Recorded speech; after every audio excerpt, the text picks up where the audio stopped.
Yo, what's happening guys? King GBL here, and welcome back to a brand new Great League video. Today I'm going to be showcasing the Donny, the GOAT, Shadow Swampert in the Open Great League.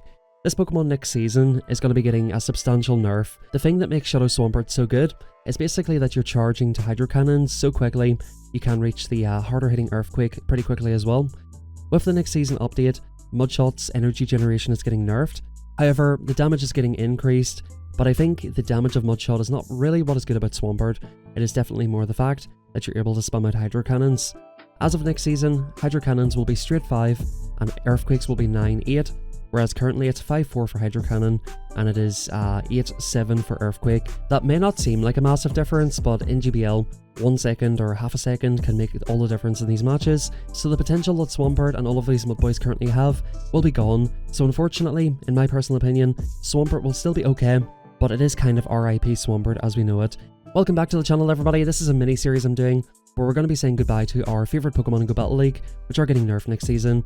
As you can see here, the opponent takes out my Ninetales, I Mudshot it down, and in comes Annihilate. Is this still possible here? I can only get off one move. Earthquake is the hard hitting move. We need this to be the thickest, juiciest Earthquake of all time. It actually one-shots the Annihilate, and we do take that win. Hopping into the second battle here, I'm going to quickly ask you to drop a like in the video, subscribe, and let me know in the comments section down below which Pokemon are getting nerfed next season, which you're going to be sad to no longer use. Which Pokemon are you going to miss? And which Pokemon do you think that maybe shouldn't have been nerfed?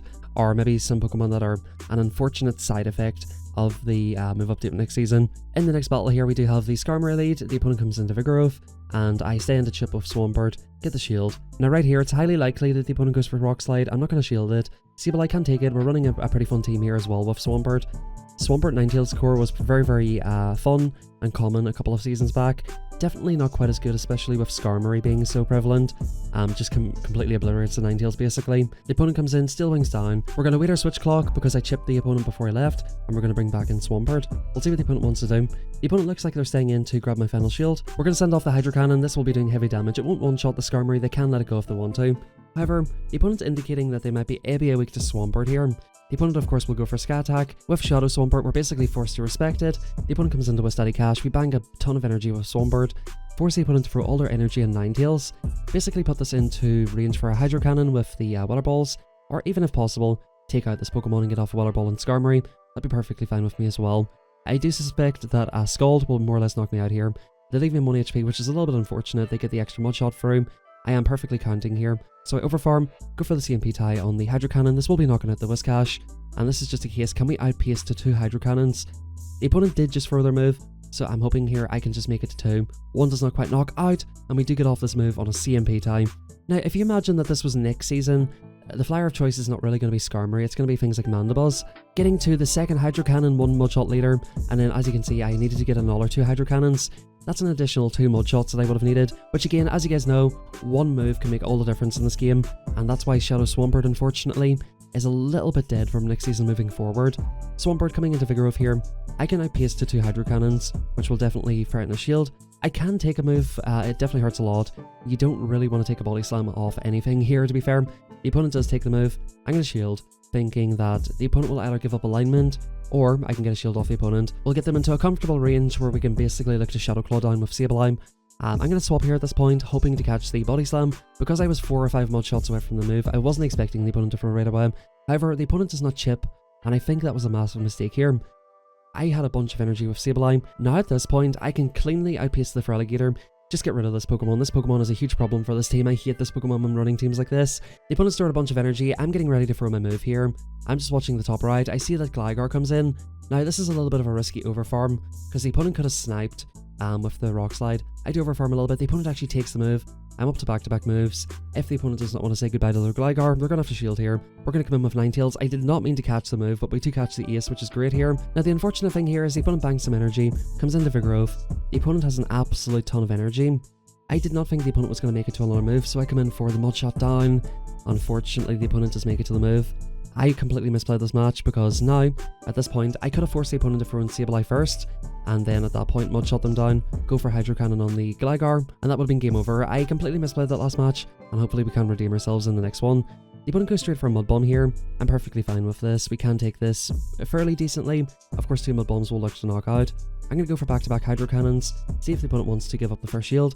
Shadow versus Shadow crime. This is doing an absolute ton of damage. We're going to get off the second Hydro Cannon here. Boom. That's going to take out the Whiscash, which I was kind of surprised to see the opponent let that go so early. The opponent comes into a Gligar. We make it to a dying Hydro Cannon, which you love to see. Once again, next season, we're not going to be able to make moves like that. We bring in Ninetales, the hardest answer in the meta to this Pokemon. I'm expecting the opponent to full send a dig, but they actually go for Ace, which is kind of funny. At this point, I'm just basically expecting there to be a Skarmory in the back. I just think that this is basically useless at this point. They come into Sandslash, we come into Sableye. The opponent here has got 1 shield, I've got 2, which means the opponent needs to make it to 3 Ice Punches. I only need to make it to 2 Foul Plays, so at this point in the match, it's mathematically impossible for the opponent to win. The only way that they win this match is if I go for like an unnecessary catch or something like that. That's the reason why in Go Battle League, you need to look at your win conditions and mathematically add up how many fast moves do you need versus how many fast moves does the opponent need. Because I know that I need 12, I know the opponent needs 15, so like there's no way for me to lose that match. I think had the opponent been thinking the same way, they would have just top lefted. In the next battle here, we get a pretty awkward lead for the entire team. Shadow for Alligator, one of the hardest Pokemon to deal with. What I typically like doing in this matchup is staying in and throwing Hydro Cannons. The opponent's overfarming like crazy. We do outpace to 2 Hydro Cannons, which again, next season's not going to happen. The opponent will basically be able to CMP you on every move, and you're not going to be able to outpace whatsoever. The opponent actually takes the move, and I go straight for the next one. So we can get the shield or knockout here. Now, I think this next part of the video is well worth paying attention to. The Ape comes in, they get 1, 2, 3, 4, 5. So the opponent's on 5, okay? Now, I want you to keep that in mind. We're going to play this out with Sableye. Basically, what I want to do here is go for foul plays, try to get this low, come in with Swampert, overfarm as much as possible. Probably go for a CMP tie on the Stone Edge, because that will look to be pretty threatening at this point. Stone Edge plus Mud Shots will be doing quite a lot of damage here. So I decide to overfarm to the Stone Edge, go for the CMP tie here, and basically what I need to do is somehow try to outpace the Ape. So we're going to slow this back down here. 1, 2, 3. So the opponent is currently at a Shadow Ball. They're on 8 counters, right? So we need to think about this. The opponent's on 8, 9, 10. I'm currently at 3 Powder Snows, meaning that I'm 6 off back-to-back. The opponent is currently sitting on 10 counters, meaning that they're 6 off back-to-back Shadow Balls. The opponent goes for a bait here. That was absolutely unnecessary. And this is why it's 100% necessary to count and figure out how many fast moves that you need to win the match. Had the opponent quickly thought about it and thought, okay, I'm on 10 here. The opponent needs another 6. I need another 6. The opponent could have went straight Shadow Ball.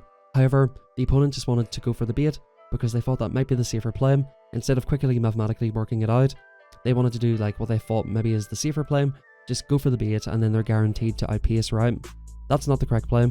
In these matchups, if you want to improve at Go Battle League, at the very minimum, you need to quickly mathematically work out how this match is going to end in order for you to make a decision whether you need to bait. That's why you guys hear me shouting and screaming and complaining and whining about people baiting sometimes. Some baits are stupid and absolutely unnecessary, 100% unnecessary. So I think that's something that everybody can learn. Sometimes I don't bother to do it and lose the match because I didn't mathematically work out the match. That's something I know that can be quite difficult because not only do you have to do move timing, not only do you have to do counting on the opponent's moves, but now I'm telling you that you have to mathematically work out the match. If you want to get to those higher levels in Go Battle League, even if it's just getting to Legend earlier in the season, hitting leaderboards, whatever the case may be, that is something that you should take into consideration. So in comes Empoleon versus Sableye here. We do get the back-to-back foul plays off here. We get a ton of energy in the middle game matchup here. I end up just going for the farm down because I'm expecting it to be double ghost in the back. In comes Dekadui here. It takes the opponent 7 to get to the frenzy plant. Once again, ladies and gents, I was 2 or 3 Powder Snows off back-to-back moves, which is exactly what I need. The opponent could have easily done 2 or 3 more before throwing that move. Once again, guys, had the opponent just worked it out like, okay, I can do an extra couple here because the opponent needs to get to back-to-back moves to win this match. That match would have been impossible for me to win. The opponent would have easily won that game and you would not have even seen this video, so there you go. We're saying goodbye to Shadow Swampert, but we're also learning some stuff about, you know, counting and also working out how to win matches. That's what people mean when they say, like, you need to know what your win con is. That's basically what that means. So we're going to go for Hydro Cannons on the Charger Boss here. The opponent does let it go, which is great. I'm expecting the opponent to be ABA weak to the Swampert. However, they come into an awkward safe swap here, or an awkward second Pokemon. We go for Hydro. Pretty happy to get the shield off the opponent. The opponent, I think, can just about outpace me here, or it's going to be very, very close. I'm going to avoid the CMP time. Whenever you lose CMP, you always try to avoid it because it basically denies me an extra Shadow Claw that I need. So I think I figured out here at this point, I can just about outpace to 2 foul plays here. The opponent goes for a juicy catch on Vigoroth. So basically what I need to do here is overfarm again with the Sable Eye, or either get the shield. I do actually decide to go for the shield. I throw one before they get to the rock slide. The opponent actually lets it go. I swap into the Ninetales, trying to force the energy. We do end up going for Weather Ball here. The opponent basically needs to build up 2 moves to win this match. I shouldn't have really thrown a move. I should have committed to fast move pressure. Now the question is, the opponent's a back-to-back. Do we live this move? We do live it on 1 HP. Get the Simul knockout. And thankfully, even though I made a slight mistake there, we do get that win. In the next battle here, this is a very positive lead for Swampert because mud shots add up so much that one Hydro Cannon will knock it out. We outpace this thing. 5-4-5-4 for Hydro Cannons, 6-6-5 for the foul play. The opponent built up to the return, and I was just kind of hoping and praying, please go for the return here. They would need to be basically insane to go for the return there. The opponent ends up coming into a Toxapex, so this is making me a little bit worried. Because if I look at it here, I'm thinking, damn, they've come into 1 poison already. They had a dark type in the lead. Dark double poison, poison double dark. It's not a super common team comp, but it is a team comp that exists. So I'm just kind of thinking, damn, my Ninetales is so dead here. So what I realize is I need to overfarm like crazy with Swampert. I need to go for a Hydro Cannon and get a mud shot down, because I think I need Swampert to basically beat this entire team. However, the opponent does come into a different poison to what I was expecting. They come into Venusaur, and Ninetales actually has some play here. Once again, I'm going to go for the overfarm, avoid the CMP time. What I need to do is basically Powder Snow this down into a range where a Hydro Cannon's going to knock it out. I'm going to fire off these moves back to back. Because the opponent aggro swapped out of that matchup, they're going to be switch locked here. The opponent has no catch available, so we'll go ahead and fire these moves off right away. Just basically pressure the opponent, try to get them to throw as soon as possible here. Now, I cannot afford to take any more Vine Whips. I have to throw the Frenzy right away, or the Hydro Cannon right away. I think I am basically 1 off back to back here. So what I need to do is get to the next move on the Sable Eye. Can he make it here? We do live the Shadow Claw. Sable Eye comes back in. We're forced to throw on it. Thankfully, no catch on the Toxapex, and I think this is going to be a Simul KO. However, we live that on 1 HP, get the mud shot down, and as you guys can see, with Shadow Swampert in the Open Great League, we were able to get the 5-0. This Pokemon in seasons gone by has not been quite the Mudboy of choice. After the massive buff to Scald, Whiscash has definitely been the preferred Mudboy in the Great League. As of this season with Aquatail, Quagsire is now the preferred Mudboy, so unfortunately Swampert, which was such a powerful Pokemon, is now well down the pecking order, especially when we have things like Mudslap Gastrodon coming into the meta next season. The opponent actually allows me here to take Swap, which is pretty vital. As you can see, I've got a Ninetales in the back, which loves to see Dragonite. The opponent decided not to play super alignment based and go for energy, which I respect. Unfortunately for the opponent here, we have a Shadow Ninetales, one of the hardest answers to Dragonite. This is going to farm all the way down. I'm going to respect the potential superpower. I'm thinking it might be Skarmory, but I'm thinking that getting off these moves will be kind of nice anyway. We go for a CMP Tail right here. As I mentioned earlier, Swampert quote-unquote can take a Body Slam, which is kind of one of the reasons why I think the non-Shadow Swampert has been preferred recently. And we can take it. Do we make it to the move? That is fantastic that we do make it. The reason non-Shadow has been a little bit better in my personal opinion is because you're able to take moves a little bit easier. Pokemon are so bulky in the Great League these days that it typically takes 2 moves to knock them out anyway. Speaking of 2 moves, we do go ahead and build up to back-to-back here. This will be looking to get the knockout on this. The opponent goes for a catch. Once again, I knew it was impossible for the opponent to outpace me. I knew their only win comes to go for the catch, and that's why I just went for the extras. It's very, very obvious that the opponent will go for the catch. Once you reach a certain elo threshold, throwing your moves immediately is not going to be good enough anymore. I definitely think it's hard to say at this point in the season. I'm currently around like 2600, 2700. I've been floating up and down. Of course, as you can see, I'm using pretty fun teams. So I'm not taking the game super seriously, team comp wise. I definitely could be using stronger meta teams to climb. But what I will say about this elo is, there are a lot of players like myself who are very good players, but just using less meta teams in this elo. So once you get to this elo range, you have to realize these things, that just insta-throwing, being an insta-throwing Andy is not going to cut it anymore. Throwing the move and just tapping on top of the move as soon as you get it, it's not going to cut it anymore. You have to be a little bit patient. You have to think what the opponent is trying to do.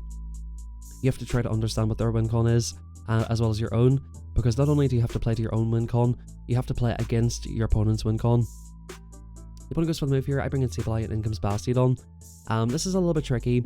This match is very, very close here, and as you can see, I end up throwing the move in alignment. That's super tough, and this actually turns out to be consequential. Whenever you're throwing the move on the swap, it's a little bit tricky because the fast moves are misaligned. You're not able to throw on 1, 4, 7, 10 as normal. You have to kind of pay attention to the animation. I pay attention to the sound, and based on the sound, I kind of know when I'm able to throw. Right here as well, I think I overfarmed to the maximum. If I'd done one more Shadow Claw, the opponent would have got off the next move here. Unfortunately, I was 2 away from the move. which basically meant that the opponent's move will register before mine. Very unfortunate there. Had I just thrown in good timing, I would have won that match. But thanks everybody for watching. Hope you all enjoyed the video. Listen everybody, we're only 100 subscribers away from 5k. Let's see if we can hit this here very, very soon. New season's coming, a lot of new content's coming. If you enjoy my videos and want to see more of them, subscribe, drop a like in the video, and like I said, if you have any Pokemon that you want me to showcase this week, feel free to let me know in the comment section. I will get around to those and do some sort of final showcases for some of our favourite Pokemon here. Closing thoughts on the video, Shadow Swampert has been an extremely fun Pokemon to use. In recent seasons, it's been a little bit outclassed in the Great League with things like Quagsire and Whiscash. This Pokemon is still very, very good in Ultra League, and I do think, unfortunately, after next season, this Pokemon's usability will be much, much less. Shadow Swampert has been one of my favourite Pokemon, and one of my most sought after Pokemon since I got into Go Battle League. Big shout out to Jamie Finn. Whenever I first got into this game, I was using a non-Shadow Swampert, and he was doing some coaching with me, teaching me how to overfarm, manage energy. When you're using a Glacier Pokemon like this, overfarming and energy management is super vital, so I am definitely going to miss this Pokemon, and you never know, in future updates Mudshot might get updated. And you also never know that maybe the extra damage with Mudshot could potentially give Swampert some very different play. But unfortunately guys, Shadow Swampert, for the time being, as we know it, will not be the same. For the time being, we're going to be saying goodbye to Shadow Swampert, and I hope you all enjoyed the video. Thanks for watching, have a fantastic rest of your day, and I'll catch you guys next time.